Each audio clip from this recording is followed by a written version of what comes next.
The Challenge of the Yukon. On King! On you Huskies!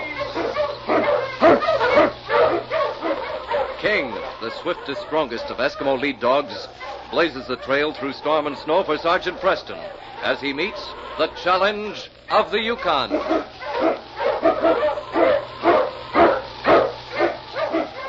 Sergeant Preston was typical of the small band of Northwest Mounted Police who preserved law and order in the Yukon during the gold rush of '98. That was the year that brought over 50,000 men swarming into the Klondike region, and the greed for gold led to frequent violence and bloodshed. But in spite of the odds against them, the force preserved a splendid record in maintaining the right. The challenge of the North was answered, and justice ruled triumphant.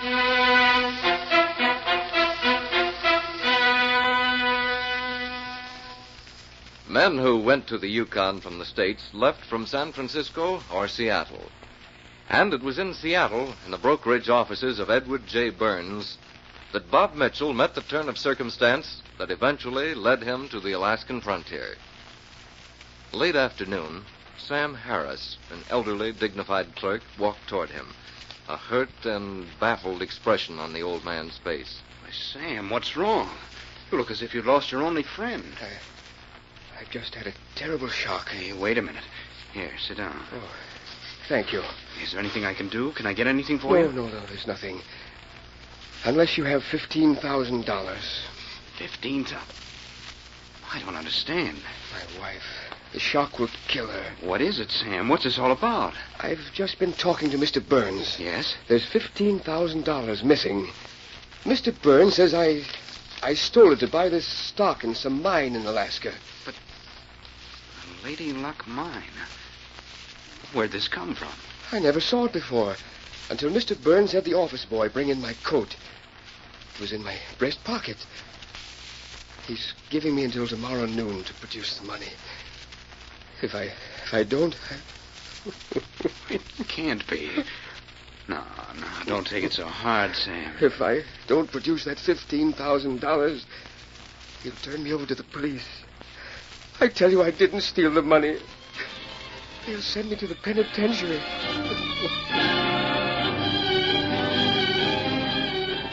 It was shortly after 9 o'clock that night.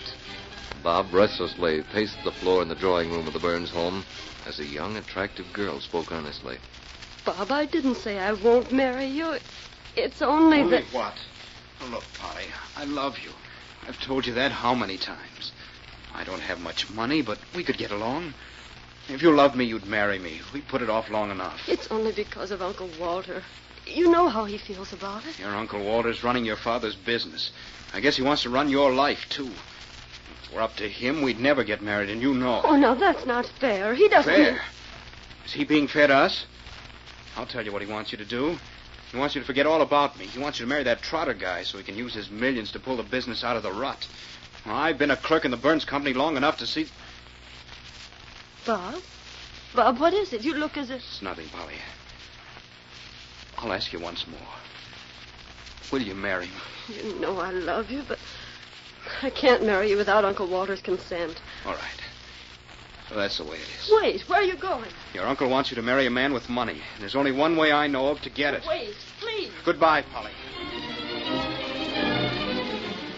It was 3 months later, and in the crowd of men who swarmed into Skagway, Bob Mitchell was a bewildered but determined Chicago. 2 more drinks, Red. You'll have another one with me, won't you, Mr. Mitchell. Bob Mitchell. Yeah, that's right. You say you're heading for Cottonwood Creek? Uh-huh.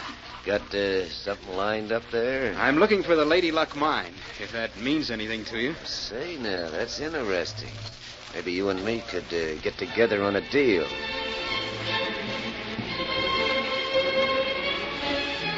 Meanwhile, back in Seattle, Polly Burns stood at her uncle's bedside. Listen, Polly. Dr. Simpson can't fool me. I'm going to die, and I know it. I want to clear something up before I go. Get it off my conscience. Get what off your conscience? When Bob Mitchell left, you remember, there was a scandal. But he didn't take that money, Uncle Walter. I know he didn't. I've never been able to understand. I'm telling you now what happened. He came to me that night. It was the same day I told Sam Harris about the disappearance of the money. There's a look in a man's eyes when he's got something on his mind. And I could see it on his face when he walked in. Sam never took that money, Mr. Burns. We both know that. Now, see here, Mitchell. You've got no right to take a hand in this affair. It doesn't concern you. I've already discussed it with Mr. Harris. You didn't discuss anything with him. You told him. Young man, you've been with us a long time, but that gives you no authority. You're not going to fire me, Mr. Burns, because I'm leaving. Not before I make a few things clear. Well, When Miss Burns' father died 3 years ago, the firm was still making money. It's only been lately that business has taken a turn for the worse. Only in the last 3 years. if you'll intimate... I'm not intimating anything. I'm telling you that Sam did not take that money. He never took anything in his life. He can't turn the money over to you by noon tomorrow because he hasn't got it. Why, a disgrace would kill it. That's unfortunate. Wait, I'm not finished. I've already seen Sam. I've got that stock for the mine. He turned it over to me tonight. As far as you're concerned, Mr. Burns, or Sam, or anybody else, I'm the one that took the money. That's what you want, isn't it? Somebody to pin it on? He left the next day for it. He set out for the Yukon. When the scandal broke, he was out of the country. Oh, He took the blame for Harris and covered up for me. I knew he didn't take it. I was so sure. That was why he left. Never said goodbye. I imagine he shielded me because of you. He had an idea, I think. But you see, child, I had to explain to you. The Yukon. I'll have to find him. I'll have to tell him I know. No, the damage is done. He's gone now. You think that because he's borne the disgrace, it's all finished? That he can go up to that Yukon and stay there? Well, it isn't so. I'm going to follow him. I'm going to find him. It was a slow and tedious journey for Polly Burns from Seattle to the gateway of the Yukon. 3 long months, and finally, Skagway, only to be overwhelmed suddenly by the realization that she was still almost a world apart from the man she sought. Sergeant Preston, they've told me that you're the only man who can help. Well, I'd say you've set quite a task for yourself from what you've just said, ma'am. But King and I'll do everything we can to find Bob Mitchell for you. I never knew how big the Yukon is, or how unsettled. Somehow I thought it would be easy to find him once I got here. He is innocent, Sergeant. I have a paper signed by my uncle to prove it. From what you told me about him, I judged that he was pretty much a tenderfoot when he got here. What's that? Well, I mean by that he didn't know what he was in for. I don't think he did. Well, I'd suggest you stay here in town, for a while at least. I can't promise you anything, but we'll look around until we find something definite to go on. I'll never be able to thank you, Sergeant. All right, King. Come on, fella.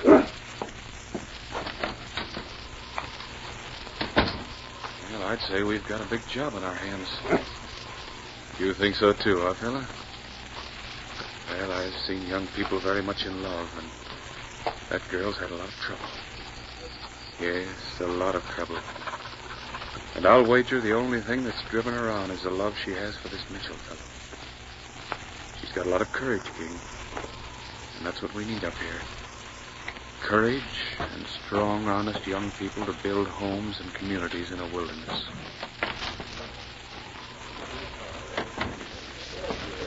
Hi there, Sergeant. Hello, Clem. I wonder if you can give me some information. Well, if I can, I will. In the last 6 or 8 months, you remember meeting a tall, blonde young fellow named Mitchell, Bob Mitchell? Shucks, that's a long time back. Let me see. No, can't say as I remember the name. Hey, I remember a fellow named Mitchell. Young, fair-haired.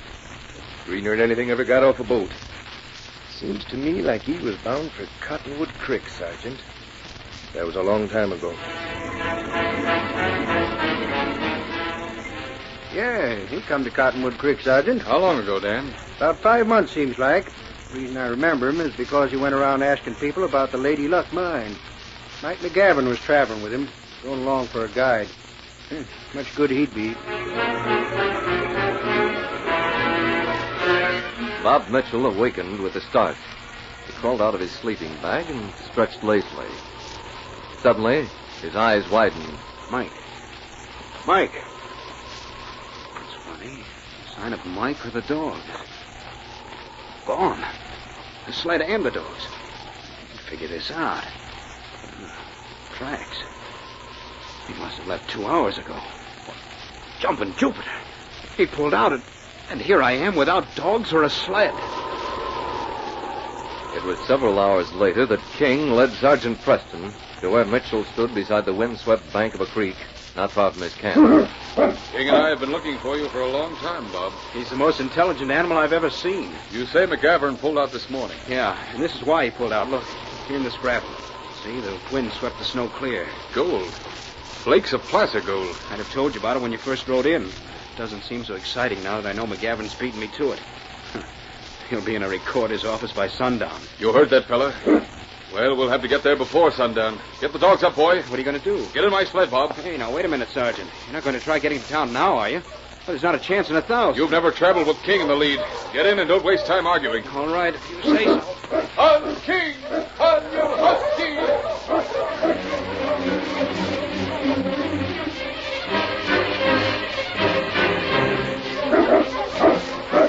Look at that dog travel. He sure sets a fast pace. Maybe we might get to Fort Munn in time. There's only one thing I don't understand. Yes? You said you've been looking for me. You didn't put me under arrest. That wasn't my reason for following you. Well, then, what was your reason? When we get to Fort Munn, I think you'll understand everything. I'm going to cut across the river here to avoid the trail through the pass, which is probably the way McGavern will go.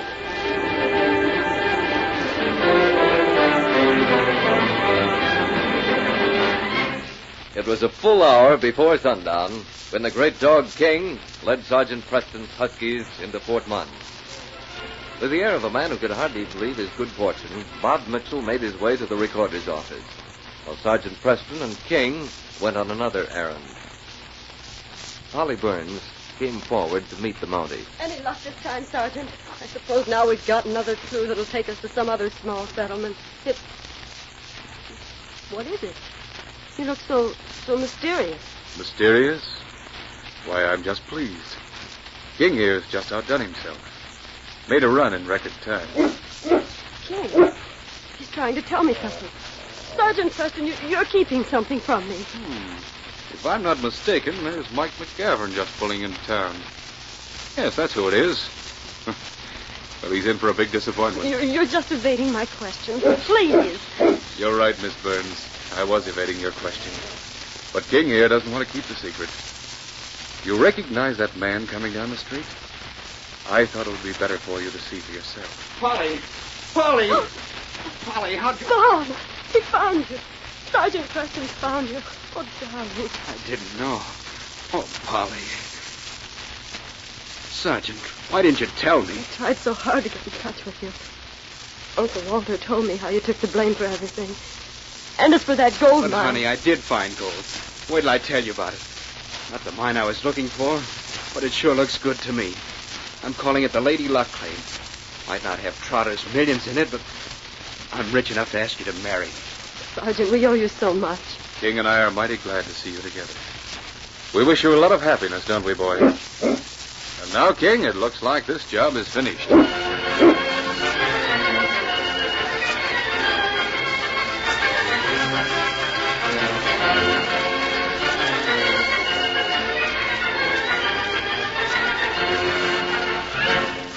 Challenge of the Yukon, a copyrighted feature of the Challenge of the Yukon Incorporated, brought to you each week at this time, originated in the studios of WXYZ Detroit. The characters and events in tonight's drama were fictitious. This is Jack McCarthy speaking. This is the Michigan Radio Network.